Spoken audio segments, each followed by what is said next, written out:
we have about a few minutes, but Isa, what are you doing when you don't want to talk too much about this arrested, of course, but that is stress. I mean, how you handle this situation to say, okay, was that the price I have to pay for my success to be now arrested, and how you handle the situation? You mean at the time that I was arrested? Yes. Well, I think I was too busy trying to stay alive because it was interesting. That's why I was zooming in on your diagram about stress-related physical things that it does. I suffer from panic attacks anyway. So when that situation arose, I suffered a massive panic attack. And I was so worried that I would go into shock and maybe have a cardiac arrest or something, because all sorts of things were happening to me at the same time. So I know for me, my focus was just on trying to stay alive till the next day, and then the next day would take care of itself.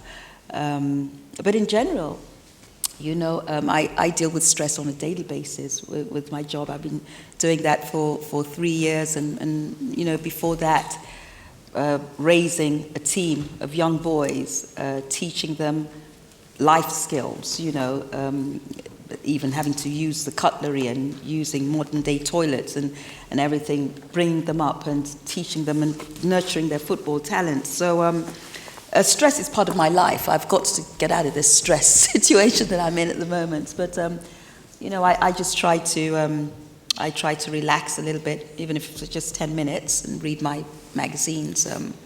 But that particular time, it was really about trying to stay alive till the next day.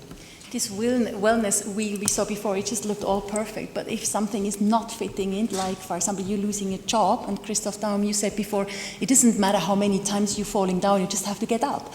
But every time getting up, it needs a lot of this wellness wheel, and it needs power and energy. What about if there's a moment you can't get up anymore? So what are you doing against that?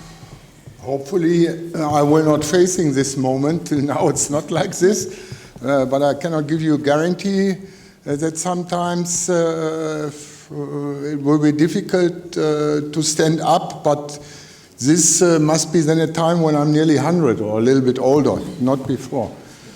Because I really look at my nutrition, I make workout, look for my physical fitness. Also, I had the pleasure to be in Bangalore in the ashram, to go 1 week through meditation and breathing concepts, which opened for me a completely new view. But let's go back to stress. Honestly, I can tell you, I like stress. Stress is something positive. The way is how we handle it. Our lives are full of stress. And I do not want to say to somebody, please, no stress. How is this possible in our life? No, learn to live with stress, learn to handle it.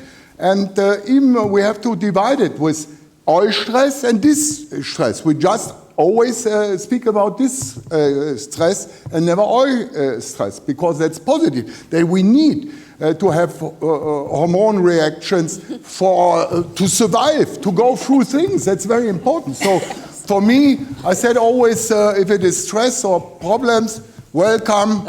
I will solve them.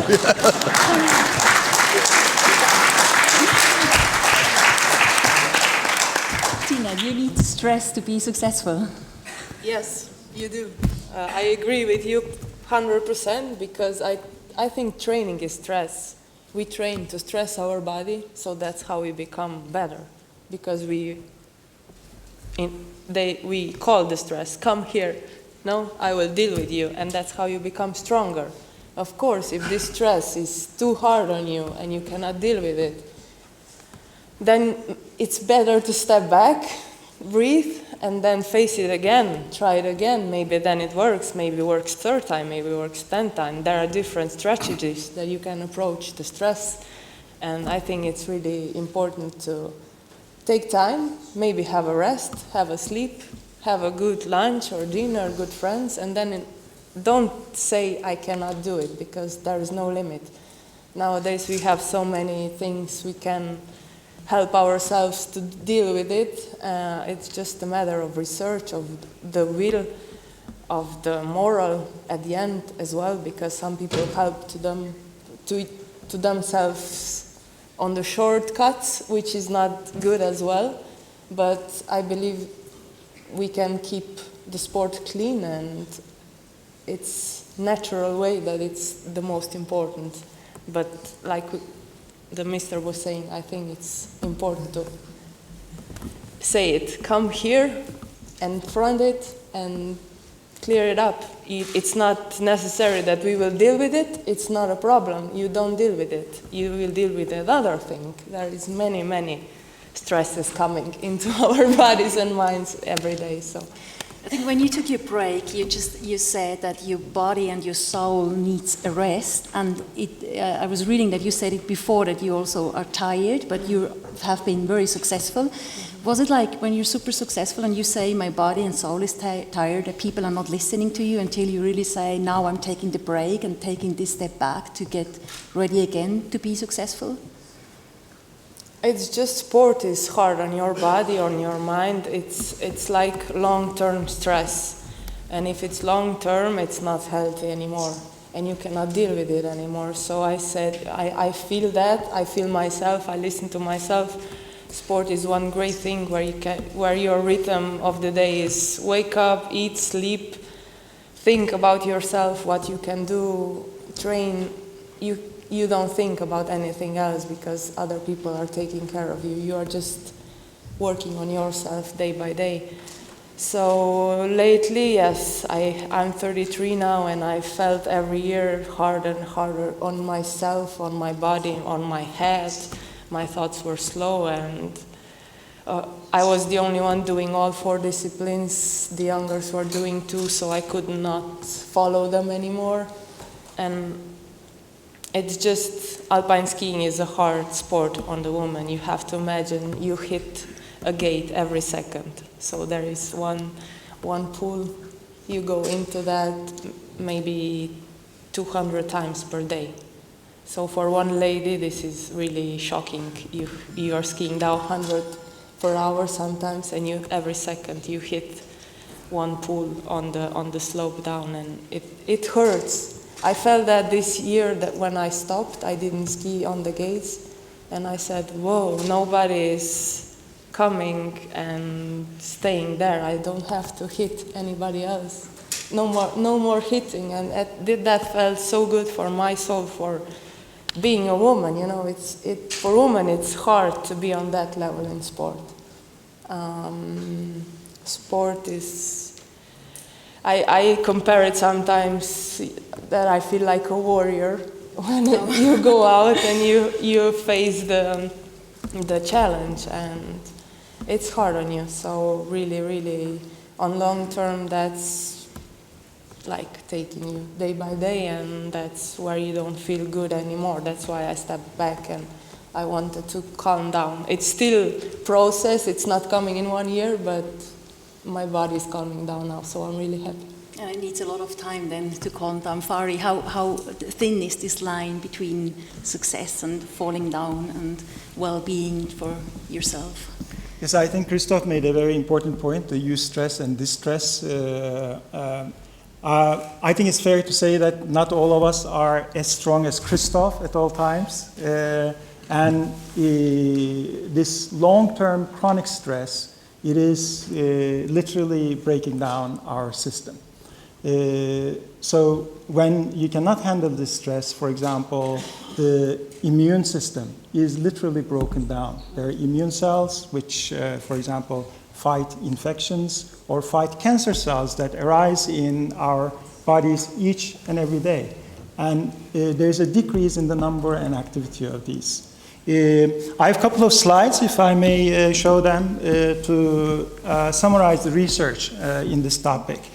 If I could have the slides again.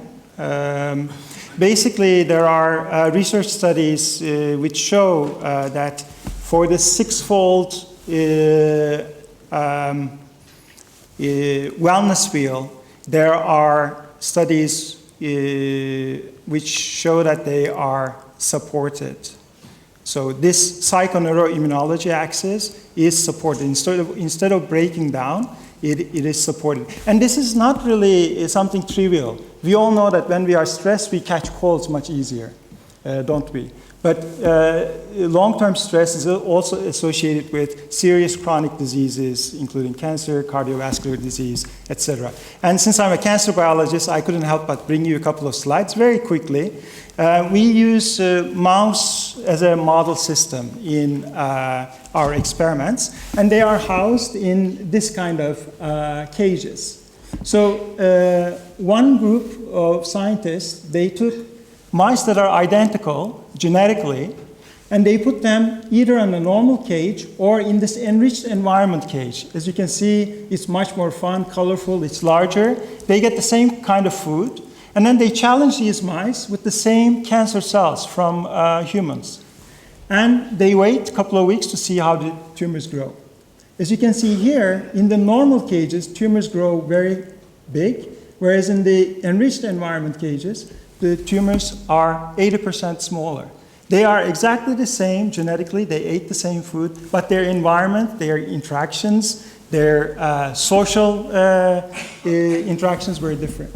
So this is really not something that we should oversimplify. And this is not only in mice, but also humans. If you take prostate cancer patients, for example, and give them lifestyle changes, there are changes we can detect on the level of their DNA and markers of disease progression in a very positive way. These are published in top journals in the field. So on this slide, some of the studies that have been done using yogic practices as they relate to the six-fold wellness wheel are summarized. For example, at the physical level, there are interesting effects at the hormonal system. This cortisol or the stress hormone levels are out of balance. If we are stressed for a long time, they are balanced. There are, for example, blood pressure is reduced. Inflammation, which is linked to many diseases, is reduced. If you look at the emotional level, there's increased optimism, decreased stress, anxiety, depression, and so forth, increased resilience. In terms of occupation, increased job performance, improved information processing, and so forth. What gave rise to this body of scientific facts is a paradigm shift, actually two paradigm shifts in science. One is what we call neuroplasticity, or brain plasticity. The other is epigenetics. I'll just say a couple of words on these and then relate them to the research on this very topic. So neuroplasticity refers to the fact that many aspects of our brain remain changeable, even into adulthood. Only a couple of decades ago, we thought that the brain develops during a critical period during early childhood, then remains unchangeable for a while, then of course starts to decline. And if you look at meditative practices and measure their EEG patterns, you see that there are significant changes in their activity of the brain. So this is where they start meditating. You can immediately see that there's a big difference between the recordings before and after. And globally, there are changes here. I'm not going to go through details, just to give you a feeling. This suggested that there may be structural changes to the brain. And this is, in fact, what they have found. The first study was done 11 years ago from Harvard-based scientists. What they found is that in people who meditate, there are changes to specific areas of the brain. There is actually an increase to the brain tissue. And it turns out that these areas are related to better introspection, better ability to focus, and to relate to other people. And this was replicated many times. The second area is epigenetics, which studies the genetic effects that are not encoded in the DNA, which is in every cell in our body. And this is an important consequence for all aspects of health and wellness. So this is a cell. In the middle, there's a DNA. And the main understanding, the fundamental understanding in molecular biology is that we have the genetic information in the DNA. It is expressed through these intermediates to proteins. And to be able to understand this, I'd like to give you a biology 101 very quickly. Does everybody know who this is? This is Lionel Messi, and this is a chimpanzee. Messi had another hat trick a couple of days ago. He's arguably the best football player. Christoph may want to comment on that. But what is the difference in the DNA of Messi and this chimpanzee? Is it 1 to 2%, 10%, 20%, or 50%? Who says A? Who says B? Who says C? Who says D? So the correct answer is 1 to 2%. We are 99% identical to a chimpanzee. So do you know who this is? Stan Wawrinka. He lives not too far from here, and on Sunday he won US Open, his third major title. He's arguably the best single-handed backhand. What is the difference between the DNA of these two great athletes? Is it 10%, 5%, 1%, or 0.1%? 10%? 5%? 1%? 0.1%. Most people guessed it right. If you look at the person next to you, we are 99.9% identical at the level of our DNA. It's an incredible fact. So the field of epigenetics refers to how different cells in the body, having the same amount of DNA, same information, they are completely different, both in terms of looks and function. So a couple of years ago, we reasoned that if meditative yogic practices have all these effects at the hormonal level, at the psyche level, at the level of the immune cells, we should be able to measure it at this epigenetic level. So what we did was we took people, they practiced a comprehensive yogic program composed of simple yogic breathing, yogic stretching, yogic breathing exercises, and Sudarshan Kriya, which is a very powerful breathing program.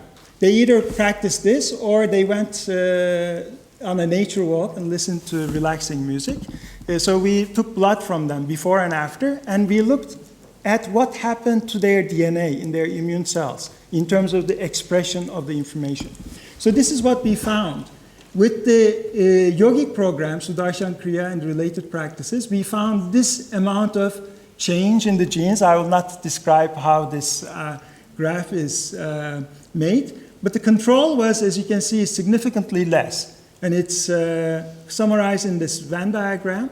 The yogic program enabled about 4 times more genes to be affected. And if we look at these, we find that they belong to special classes that may support health and wellness. So on the basis of this, I'd like to suggest that for success in any field, one needs to consider all aspects of the human factor, the 6-fold wellness. And the basis for this is to support this psychoneuroimmunology axis. And among the different tools that are available to us, yogic breathing, meditation, yogic practices are, I think, the most effective. So therefore, if this sports person or a business person goes to the doctor and says, I want to learn how to relax, doctor, I want to get rid of stress, but I want to relax better and faster, I want to be on the cutting edge of relaxation, then if the doctor is properly following the literature, he or she may say, for example, then you should do some yogic breathing. Fari, we all know it now. Thank you very, very, very much. But we still have a few words for the conclusion. I mean, there's a lot of tips. Actually, that's in Norway, huh? Isn't it? This is picture? Norway. Come to Norway, get rid of some of your stress. Just reading that in the Swiss newspaper last week about this, exactly. Maybe we can just finish real quick with a few thoughts again about maybe the greatest downfall you had in your career, and what did you learn and how did you get off this downfall, so we can understand a little bit and say, oh yeah, Mr. Daum, he said that, or Tina, she said this, oh, that would be good for me as well, or that would be like a tip when you're very down, how you get up with that. I mean, of course, meditation and yoga and all that, and you already have your stress, but what did you learn in situations where the success was maybe a little bit down, how to get up? Maybe each of you have a small thought or an experience or something to tell us. I had quite a lot. I can only tell that first it's very important to analyze the situation, that it really touches your heart. If you just make an analysis on the surface and thinking about that others are responsible or the circumstances are responsible, I think then you can never solve the situation. The first thing is really that you accept the situation, and even in United States, when I speak about these situations, they explain it very simple. These people say, oh, sometimes shit happens. That's a very good expression. It's a very simple, but something in this that means we cannot control everything. And one thing is sure, that we are human beings and we will make mistakes, okay, we have to learn, we have to accept them, we have to learn out of them, and we have to become stronger. So the first step is for me always to accept it as this happens. Don't try to hide it, or how can I say it? Because and then it will ever exist. You have to clear it, you have to say, yes, this is even my responsibility, that it touched your heart, learn out of it, and then, okay, with certain strategies, we heard here something about what I really even like, if it's meditation, if it's a form of affirmation, if it is a form working with a good friend, or with your wife in the family, or even with a mental coach. You do not need always an expert for helping to solve a situation. Okay, sometimes if it's really hard and deep and even over a long time, you mention here things over a long time, then okay, these results come out. Even I can tell you it was difficult, it hurts. And even if I'm here now that I'm this strong person, no, I wasn't. I was really on the way to cry inside myself. Why does happen by all means to me? Okay, and if you're looking around and speaking with others, suddenly you will see millions facing the same problem. But you are in this situation, say, it's only me, why does it happen to me? You do not look around, you do not understand it, and then it's sometimes good to speak with others, say, look, I had it similar like this, others had it like this, and then you see, okay, it's human to make mistakes, accept it, you are not perfect. The situation is how you really clear it, make an analyze. But even I can only tell you, because I had a lot of, I was quite often facing difficulties, that's for me normal, don't go too deep, because if you go with your analyze too deep, it will become paralyzed.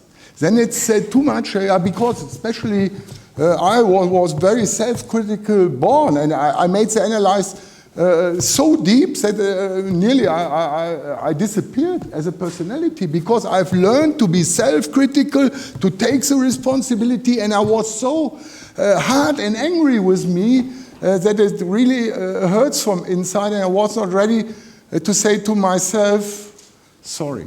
It's so simple, and I was looking for solutions. So again, if I would summarize it, analyze it, and it should touch your heart. Don't put it away.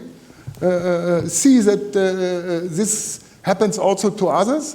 Understand that it sometimes really it's out of your control. And then go on. You have so much potential inside, see it and work on it. And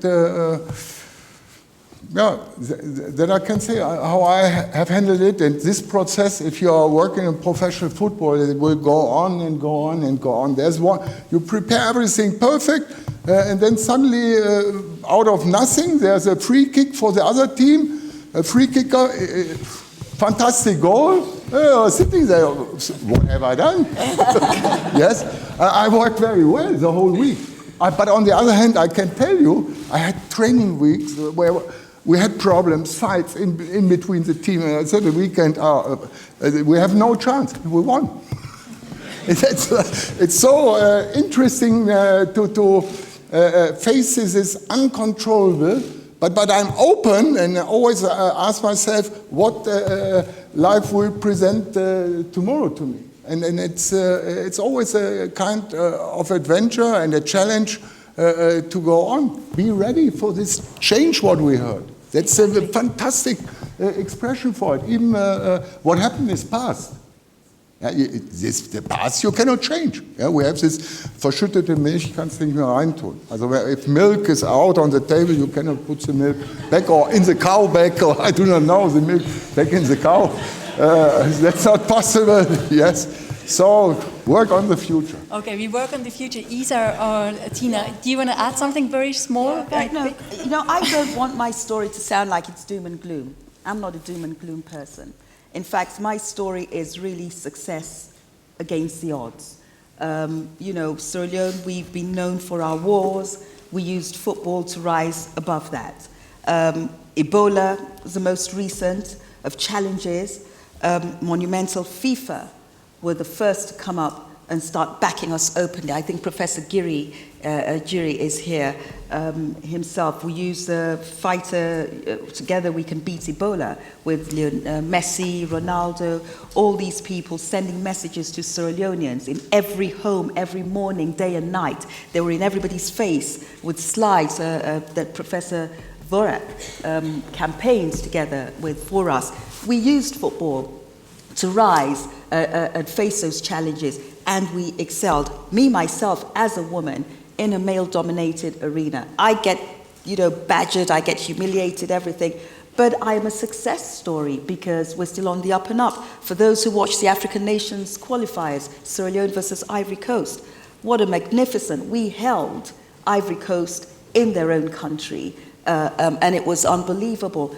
This is a country that has not played matches in their country for 2 years, and we haven't been able to train together because of the Ebola. So, that, like the gentleman just said, I face the challenge. In fact, that's the greatest stress relief for me, knowing that there are challenges there, and I face them squarely. And, win, lose, I face the challenges, and we live to fight another day. So, for me, don't cry over spilt milk. It's nothing personal.